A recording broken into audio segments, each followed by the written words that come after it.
Mesdames, Messieurs, bonjour. Très heureux de vous retrouver dans le cadre du Salon de l'Agriculture. Ici à la Porte de Versailles à Paris, nous sommes sur l'espace Biogaz et j'ai le plaisir d'accueillir Florence Doucet. Bonjour. Bonjour. Vous êtes responsable énergie renouvelable à la direction de l'agriculture de Crédit Agricole. Oui. Et puis juste à vos côtés, Anthony Mazinga, bonjour. Bonjour. Vous êtes directeur gaz renouvelable au sein de GRT Gaz. Alors comment bien investir dans la méthanisation? C'est le thème de ce débat. Première question peut-être pour vous, Anthony. Investir dans un projet méthanisation pour un éleveur, c'est un investissement assez conséquent. Alors, c'est un investissement conséquent d'une part par rapport à la taille de l'investissement. On parle de plusieurs millions d'euros. C'est aussi des projets qui sont longs. Avec les autorisations, on est souvent sur des projets de plusieurs années qui peuvent aller jusqu'à 6 ans. C'est aussi souvent des projets complexes parce qu'on a beaucoup de projets qui vont se monter entre plusieurs agriculteurs, éleveurs, cultivateurs et qui, en termes de gouvernance, vont être complexes. Donc nécessairement, c'est des projets sur lesquels il y a une attention particulière à la question du bon financement de cet investissement complexe. Alors Florence Doucet, justement, comment on peut le financer ?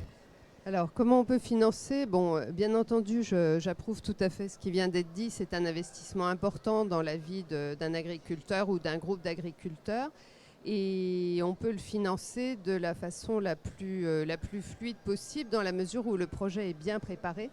Je pense qu'effectivement, le fait d'insister sur la longueur de la préparation, sur le fait que plus un projet est complémentaire des exploitations agricoles, plus il a de chances de réussir en termes d'adaptation des process aux intrants des exploitations, en termes de recherche d'autonomie dans une certaine mesure, la plus forte possible.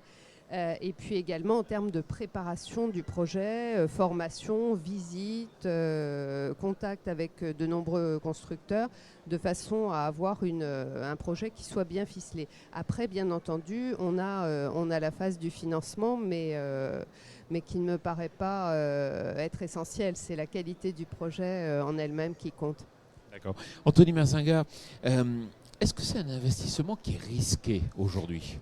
Alors, c'est un investissement complexe, mais dont les risques sont maîtrisés. Alors, d'une part, parce que l'État garantit un tarif pendant 15 ans. Donc, à partir du moment où on arrive à produire, le revenu, lui, il va être garanti. Et ça, c'est un point très, très important, effectivement, quand on lance dans ce type de projet. Après, le risque, il peut être effectivement technique. J'ai tendance à dire qu'aujourd'hui, c'est parfaitement maîtrisé. On a plus de 123 projets qui sont raccordés sur nos réseaux, qui injectent tous les jours du biométhane. Et on constate que ces projets-là fonctionnent, tournent bien. Donc, à partir du moment où le projet, je dirais, a bien identifié ces risques, les a traités dans toute la phase de développement du projet, on a derrière des projets qui fonctionnent très bien et qui sont peu risqués. Florence, juste pour finir, quel est l'intérêt de ce qu'on appelle en fait le financement participatif? Est-ce qu'il est aussi adapté, intéressant dans ce cas de projet?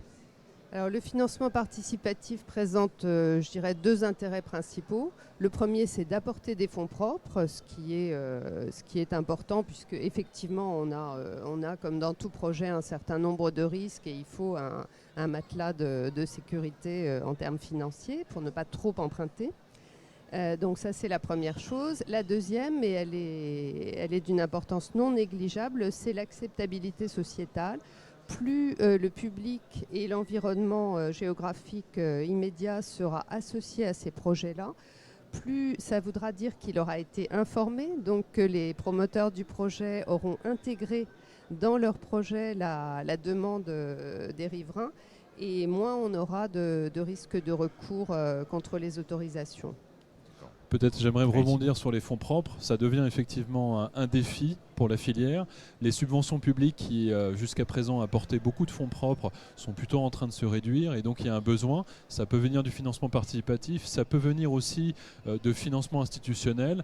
On a un certain nombre de fonds qui aujourd'hui sont actifs dans le domaine de la méthanisation et donc on invite là aussi les agriculteurs à se tourner vers ces fonds. Nous-mêmes, GRT Gaz, on a souhaité accompagner la filière en étant un des investisseurs du fonds Eiffel Gaz Vert, qui est un fonds qui peut intervenir en quasi-fonds propres ou fonds propres.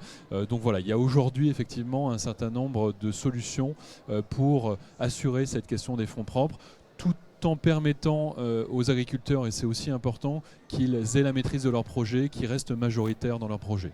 Anthony Mazinga, Florence Doucet, merci beaucoup et puis merci à